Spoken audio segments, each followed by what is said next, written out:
this is brand new and they haven't decompressed it. Oh yeah, you gotta smash them in. I want to do my cue. What's going on, guys? This is Mike Farrell here with Zachary Kramer here at the Top Deck Productions booth. FNM. Zach, how you doing? I'm all right. And yourself? I'm doing good. Ready to get this underway. We got a great match for round one. Burn versus Affinity. Classic. So, Zach, you're a Burn player. Who do you think's favored here? So, game one, I feel like Affinity is favored. Burn doesn't have, like... They have no way of dealing with cranial plating. Mm-hmm. So, if, like, Joey drops a cranial plating, like, turn one, turn two, like, that's just something that Jesse is not... The Burn deck is not going to be able to deal with game one at all. They have to kill, like, every creature that goes on. It's a faster clock than generally what the Burn deck is going to be able to put out. Absolutely. Would you say that cranial plating is the only card that matters in this matchup, game one? Ravager makes spot removal really awkward. Because, like, you can kill their guy, but then they still have, like, all the counters on their Ravager, and then they can go all in on a threat later. Like, they can just, like, make a 5/5 Inkmoth Nexus that you can't kill, or they can go all in on, like, a Vault Scourge and gain a bunch of life at, you know. Absolutely. Well, that's the problem with red decks. Their removal is damage based, and yeah, they're ready for it. So it can make things a little awkward. Yeah. That being said, if Jesse's on the play and he just goes all face, like, he can race. He can race, like, an average hand from Joey. But I think generally speaking, I feel like the Affinity player is favored game one. So obviously the dice roll is important. How important is it game one for the Burn player? It's everything. I think it's everything. Yeah, like, if you're on the back foot with Burn, if you're, like, on the back foot against Affinity, they're just going to keep pumping out threats. You may or may not even have spot removal. Like, you could just have a bunch of, like, Lava Spikes and Boros Charms. Eidolon is unplayable. Like, you can't cast it if you're on the draw. Maybe you can cast it turn two if you're on the play. But if you're on the play, you can get out Grim.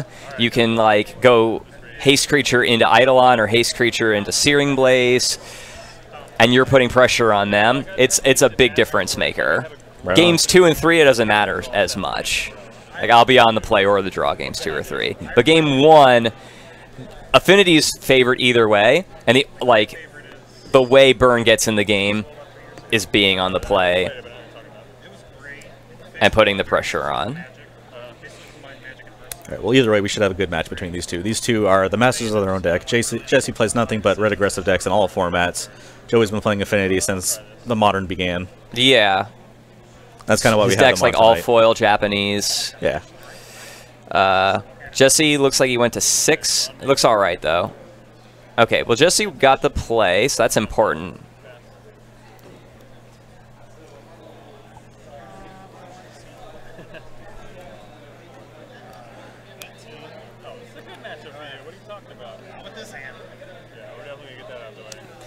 That was a good play. Like, the Vault Scourge, game 1, Vault Scourge is, like, the only creature that you want to kill with like, Searing Blaze effects.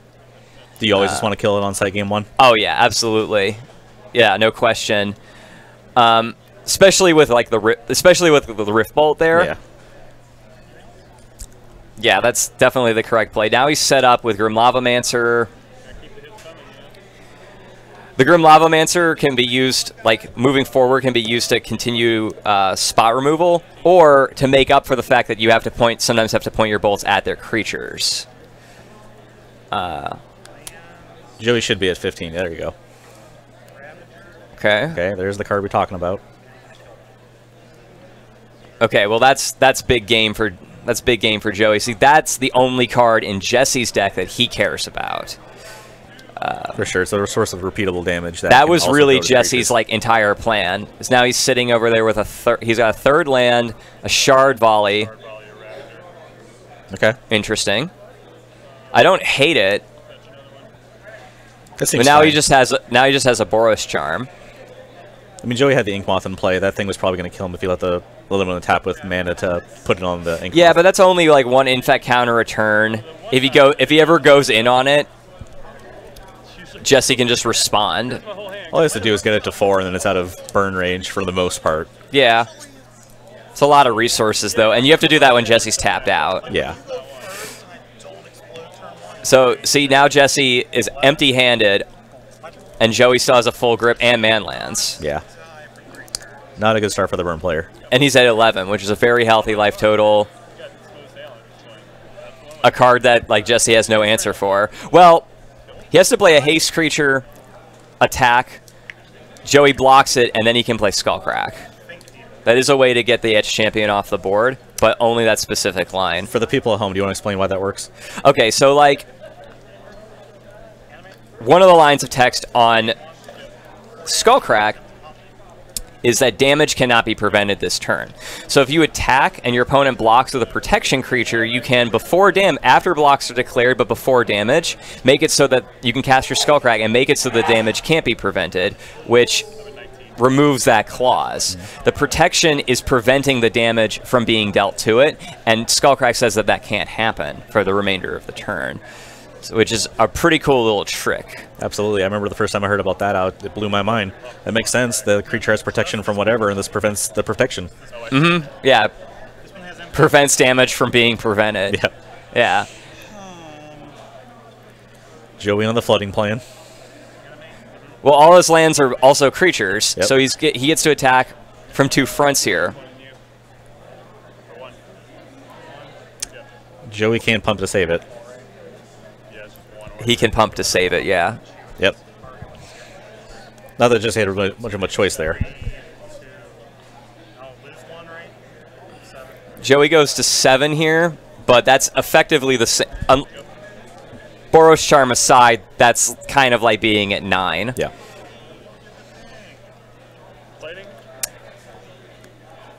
Plating might do it. It was a... There's 4 platings in the deck. If Joey sees 15 cards, he's going to see a plating. Yep. And, like, I think he's seen 15 cards this game. Joey going over the math, making sure he can win.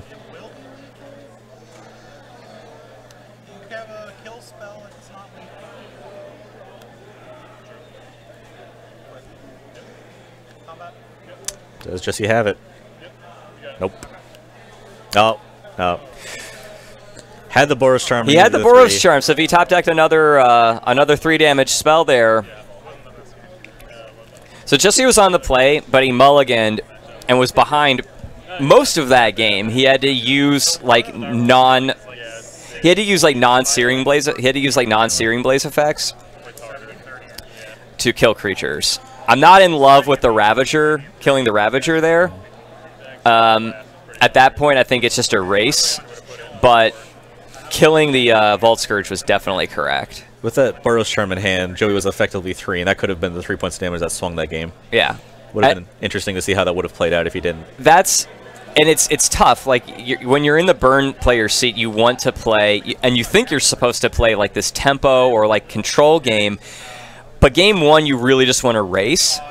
And the cards that you gain advantage with are your 2-for-1s, like your Searing Blaze.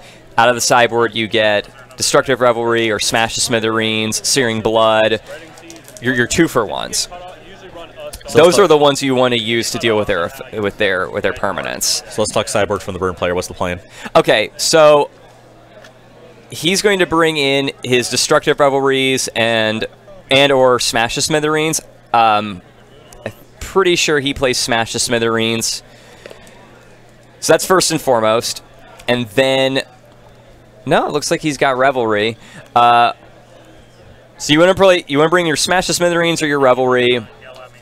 And then, if you have more cards to take out, you bring in like Searing Blood or Path to Exile or Chain to the Rocks. If you're playing it, you definitely bring in your Shattering Spree. Of course. That's why you're playing the card. The first things to go are your 4 Eidolons. Okay.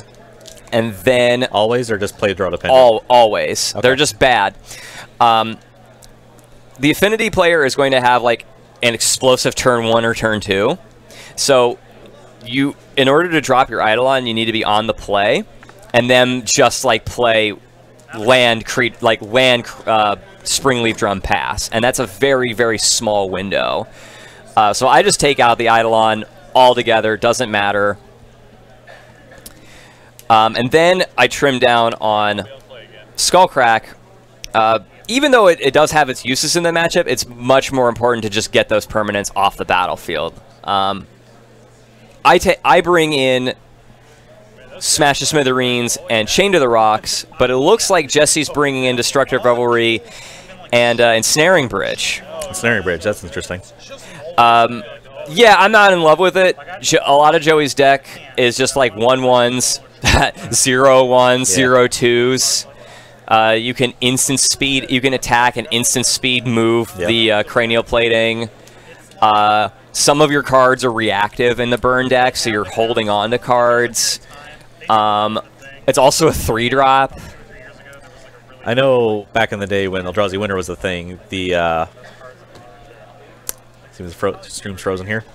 People just stop playing it, and then like in Soul is kind of actually just not strictly better, but close to strictly better. All right, there we go. Perfect.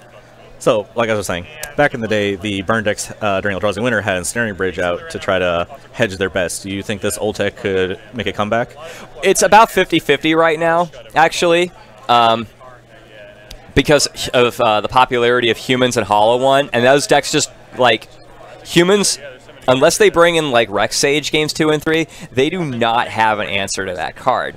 And it's pretty similar for the Hollow One deck. Like if they're on like the red-green build, if they're like on the splash green build, they can bring in Ancient Grudge at like a very low cost. They can like pitch it if they don't need it, and then flash it back if they end up needing it. Absolutely. It's at a low cost.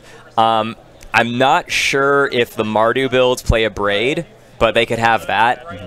That being said, like those are a very small number of cards, and with those two decks being popular, Ensnaring Bridge is, like I said, it's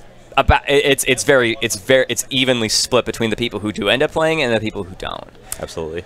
And I know that Jesse is a fan.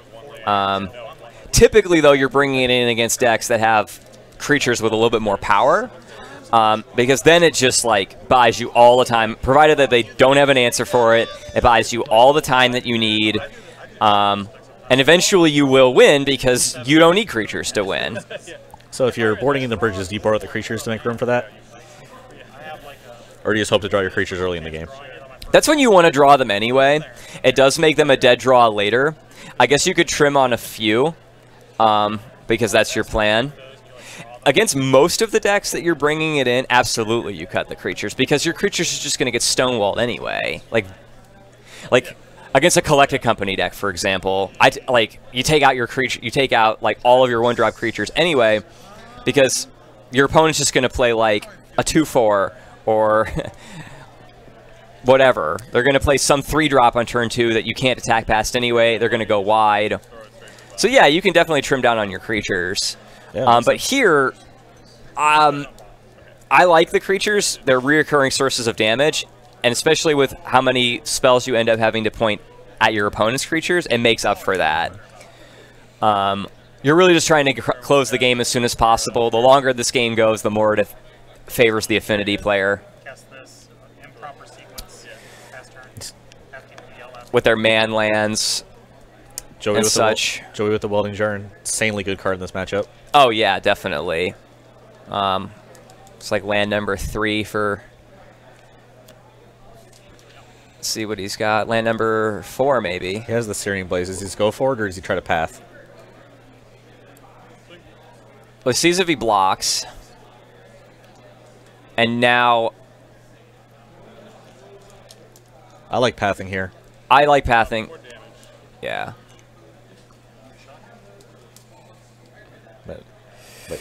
So Joey only is going to have 1 basic, yep. And this does put him ahead for the turn, unfortunately. But like you have to deal with that Vault Scourge. This is an instance where Chain of the Rocks would be better. Oh yeah, like you just snap chain that. You don't even think about it. In this situation, there are advantages to waiting on the. Okay, he's going with the Boros Charm. Okay, sure, that's fine. It's 6 damage. Like, Okay. Short of a Mox Opal, Joey really can't punish him for this. Yeah, I mean, but like half the time they just have the cranial plating here. Yeah. There are advantages to just holding up the path in case like he does play the plating and he uses his entire turn playing the plating, equipping it, and then it's just a time walk. Brought in Thoughtseize against Burn. I don't care for that. It's fine if it's already in your main deck and you have nothing better to cut, but the 2-for-1s are how Jesse gets ahead. Yep. And so there, like, that saves Joey 1 life and a creature for 1 card and 2 life. I'm not in love with it, but they do play Thoughtseize. Yeah. Like, if they played, like, Duress or Inquisition of Kozilek. Except for the Burn matchup, typically they're the aggressor here, so the 2 life shouldn't matter in most matchups. You guys, thanks for playing.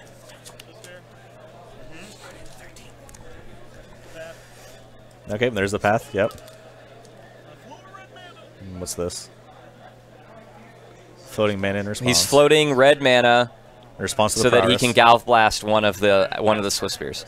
Okay. All right, let me think for a second. So if I path him again in response, their trigger will go off first, right? Their trigger will go up again. The current stack is... you still have Metal Grab, correct? It shouldn't matter, Jesse. No. He won't be able to make his Swift Spears an X5 to... Well, no. Oh, to turn off Metalcraft. It'll turn off Metalcraft, okay. and then they'll have more. So that's a great play. That does matter. You're right. I think that's worth doing here because that's a lot of damage. I think I got to do that. So The Swift Spears, especially with that path being the last card in his hand, his Swift Spears are how they're going to win. Is how he's going to win the game. It's like the Swift Spears are representing currently 2 damage each. Yep. And with this other path, they'll be doing 3. That puts Joey to 2. Yeah. No, this is a great line. I didn't see it at first, but yeah.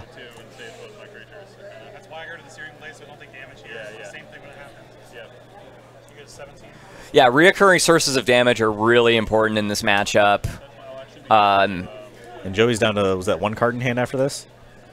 Doesn't have a creature in play except for the main lane, but that's pretty mana intensive with his current mana position. So they'll get a 3. This is why I like using I'll get my land, and then they'll get another the Tarmo die Yeah. so it'll survive. on the Swift Spears. So both Swift Spears, unless we miss a spell, they're 3/4s. He's played 2 spells. He played 2 paths. Right.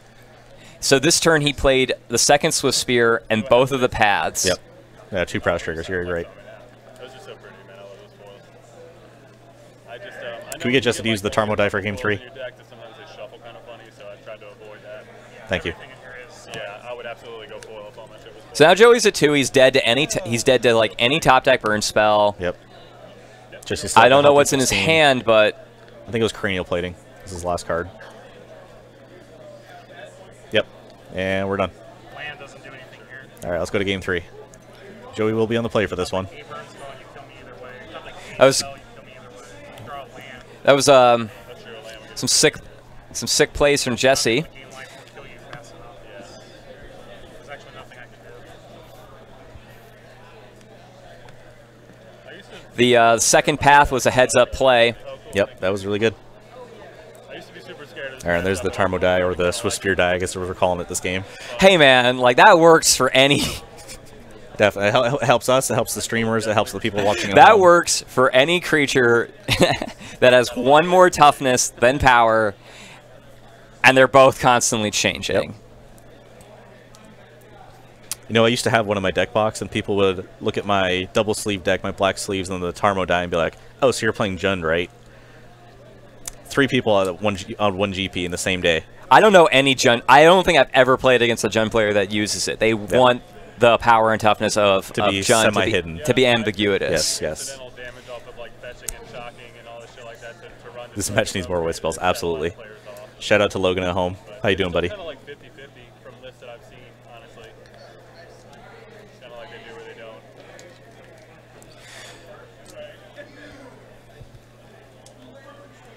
But there's not a whole lot of flex in the deck. It's pretty solidly set.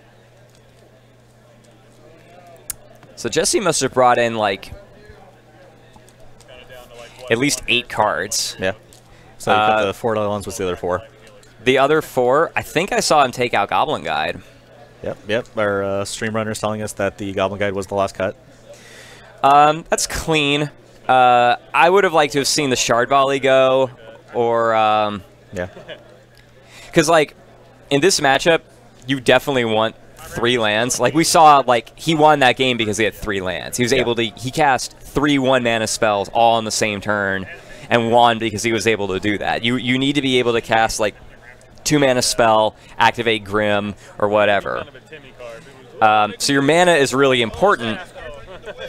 That Shard Volley isn't going to get cast until it's like winning you the game, or you have like a 4th land or whatever. I'm not in love with it. Yeah. In this matchup, this is one of the ones where I think your mana is important. And then Skullcrack's fine. It has applications, like it can prevent the life gain from a Vault Scourge. Like if they do like equip it and you don't have a removal spell, the life gain's what matters there. You can do the trick I was talking about earlier with Etch Champion, like blocking and stuff. It appears that Jesse has a 1-lander with Shard Volley. That's probably going to be the last spell he plays this game. Yeah, exactly. He's on the draw and has mostly one mana spells. Yeah, this seems fine. He's putting it back. How do you feel about that? So it's it's your call. Like yeah. It's absolutely your call. Like he had a bunch of 1-mana spells, but I didn't see a creature, and I did not see an impactful like 2-mana spell. I think he had a Searing Blaze. Okay, well there's yeah. So like when you're looking for a hand that's most like at least half of your spells should cost 1 mana. So if you do miss, you continue to have plays. Preferably one of those is a creature. And then your 2-mana spells should be cards that are like going to get you a big, like your 2-for-1s. Searing Blaze, Smash the Smithereens, Destructive Revelry in this matchup. Cards like that. They'll make up for being down cards. Joey putting back the Tarmo die to keep things interesting. That's okay. So we got you. Okay, well. Okay, yeah, fine. It's 2 lands, Searing Blaze, 1 drop. You're fine. Let's see what Joey starts with. Okay. Okay. All right, let's see what Joey's got, because this is going to decide the game here. Yep.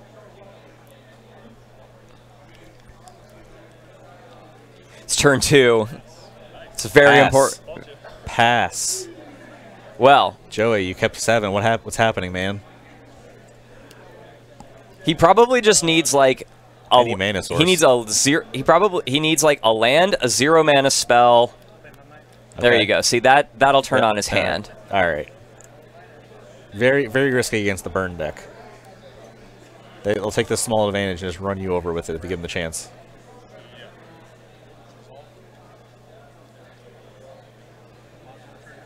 I think you just ignore it here. Just go face.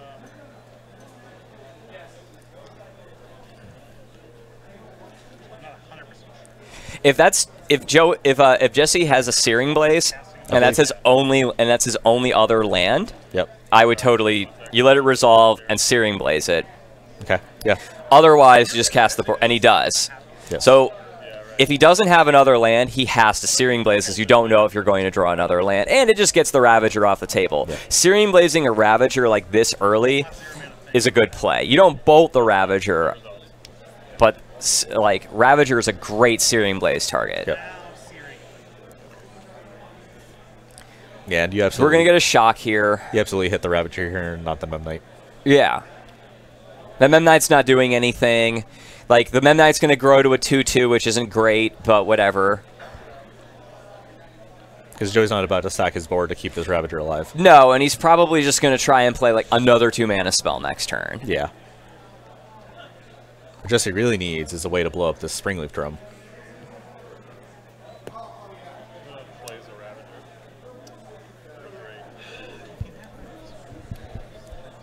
So Joey can go all in on the Ravager and make it a 4/4. I think I know the answer, but I'm not. So goes away, it will still hit you for 3. That's yeah, you can call it good.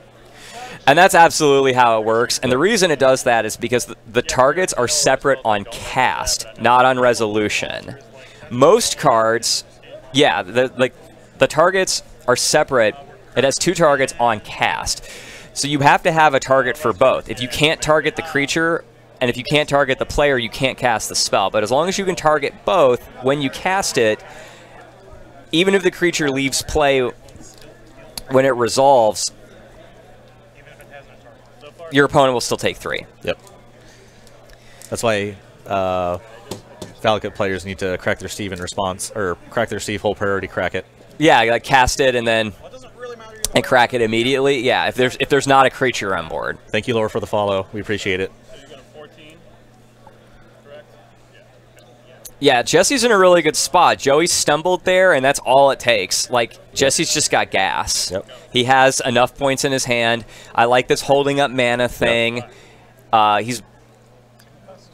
It also plays the mental game where Joey doesn't know if he has another thing to interact with, and that might make him pay a little bit. He could have scared. Lightning Helix. Exactly. He could have Smash the Smithereens. He can just Boros Charm here instead of having to double Lava Spike and give Joey free aim. Right, and you want to get the 2 mana spells out of your hand sooner. Yes. Yep.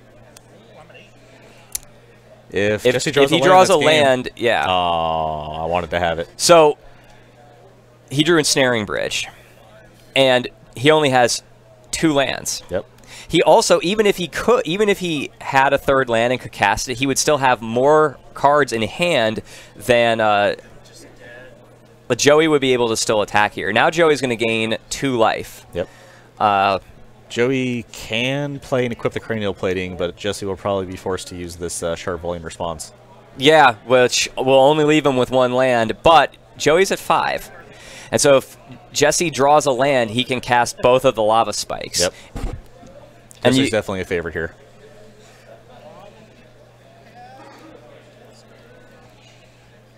Let's see what Joey ends up doing. I don't think he can play around anything here at this point. He just has to go for it. It's interesting because if he doesn't equip, then he's Jesse dead. might still. Yeah, well, it's interesting because he can only cast the Shard Volley this turn. Yeah. And then he has 1 land. Yep. But he's going to gain 2 life. Yep, with the Signal Pest. Yeah. Because of the Signal Pest, he'll gain 2 life with the Vault Scourge, which puts him at 7 and then down to 4. Yep.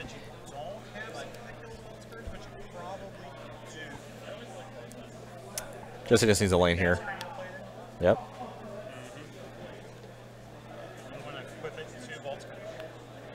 Sure, let it resolve. Think about it. Let him go to combat. All right. He's... Yep, here we go. Take no... This is fine. Yeah. Jesse's got it's fine. lots of time. And there it goes. Oh, there we go. Yeah. Boom, boom. Bam. There, that's game. All right. Congrats, Jesse. Joey, great game, too. All right, we do have a backup feature match set up. Can we go ahead and see if that's ready to go? I should have just played the Vault Scourge on turn 2. All right, don't go anywhere, guys. We're going to have a backup feature match in just a minute. Very, very soon. That's the one thing about these streams. You got to keep it going. Yeah, that's what you're here for, right? Yeah. We want you guys tuning out in between rounds. We're going to have as much magic as we can.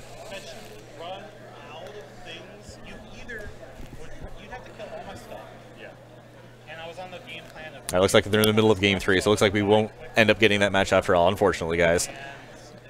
It's all right. We had our friend Connor playing Green Tron. I'm sure we'll get him on tonight at some point. Probably. Yeah. I think that's smart. The Ravager, if I go like turn 2, Vault Scourge dies. If you guys have a deck favorite at home you want to see, let us know in the chat. Yeah, any core 19 cards you're excited about? Yep. Maybe someone's playing tonight. That Ravager plan kind of worked like I'd hoped. I sat there trying to think if I should blast your guy first, but then I figured, well, he's not going to sack his whole board to Ravager because he doesn't want me to path it, so it just would kill the Ravager, so I just went ahead and did that. So we'll be back in about 20 minutes with some hot modern action for you. All right, AWAC and Blue-White Spirits. Well, yep. I'm down for some spirits. Yep. The Supreme Phantom. Yep. It's a new card. Yep. Supreme or nothing. I wish that the Supreme logo was somewhere on the card. That is how I would get those altered. Yeah. Yeah, but in between games, we'll take a look at what everybody's playing, try to get some of those matches you guys want. If not, we'll get another tier deck on here. So we're trying to do tonight. Yep. Yeah. All right, guys. We'll see you soon. And white. There are a good deal of dragons to think in Paul's deck, while also just a good deal